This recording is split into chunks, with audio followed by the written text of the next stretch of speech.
Kung sa karamihan, ang kadalasang sinusungkit ay ang mga bunga ng puno, ang sinampay, ang buwan at ang bituin, dito sa amin ay iba ang aming pinagkakabalahang sungkitin. Taong 2021 pa ang huling paggawa namin nito at dahil walang makuhang unok sa ilog ay nakaisip ang mga tao na gumawa ng alternatibo. At ito ang aking ibabahagi sa inyo sa vlog na ito. Umaga pa lang ay lumulusong na ang mga manako para kumuha ng tulya sa ilog. At pagkarating ay kailangan nilang linisin at ihiwalay ang mga maliliit sa malalaki. Parang tapos na rin silang manguha ng isda dahil ang lambat ay nakaahon na, alibdak. Itong dalawang boys na ito, malapit na silang matapos sa kanilang trabaho. Ito na nga, sa ulo ng bangka ang kanilang nalinis na kuha. At ito namang isa ay busy sa kanyang sariling trabaho. Nagulat nga ako na isang sako pala ang kanyang lulutuin at gagawing gasagas. Pero underestimated pa pala dahil ang sabi niya, 5 sako ang kanyang niluluto sa isang araw. At hayan na nga at dinadagdagan na ng marami pa ang kanyang lulutuin. Isa pa lang ito sa mga naggagasagas dito sa lugar namin. At dahil mag-isa nga siya dito sa trabaho niya, ay all around na nga siya.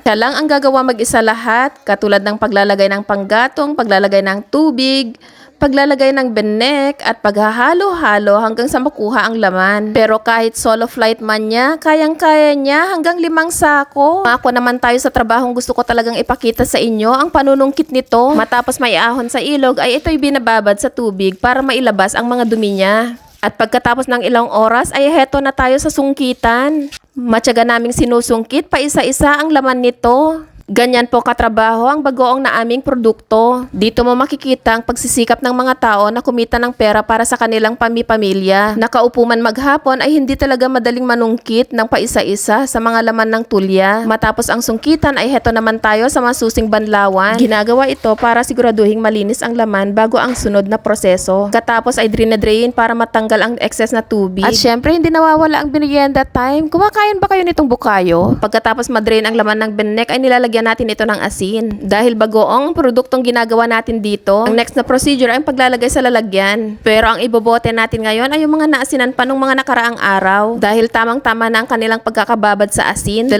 klase ang pinaglalagyan namin nito. Depende kasi ito sa request ng aming customers. Yung iba kasi gusto nila ng ganito na nakagarapon at yung iba ay gusto nila ng nakabotelya. Pero kahit anong pa mang lagayan yan ay sinisugurado namin na ang finished product ay selyado. At hindi pa dyan natatapos ang trabaho. Matapos isalansan ito sa mga karton-karton ay kargador naman tayo ngayon. Free delivery po kami sa mga malalapit sa amin. Pero pag ikay malayo ay pwede rin ipadala namin. At ganito pala namin kadalasang kinakain ang aming bagoong na benek. Madalas namin itong ginagawang sausawan ng mga gulay-gulay na piniprito kaya ni-steam namin. Pigaan mo lang ito ng kalamansi ay perfect na talaga itong sausawan. Ito na nga ang latest na paborito naming sausawan na hindi nawawala sa aming hapagkainan. Noong nakaraang taon lang talaga naming sinubukang gumawa ng bagoong mula sa benek at nagulat kami na katulad ng bagoong na unok ay masarap din pala siya. Kung hindi mo po ito natitikman ay tikman mo na, tiyak magugustuhan mo. At pwedeng pwede rin kung gusto mong magbenta, PM mo lang kami.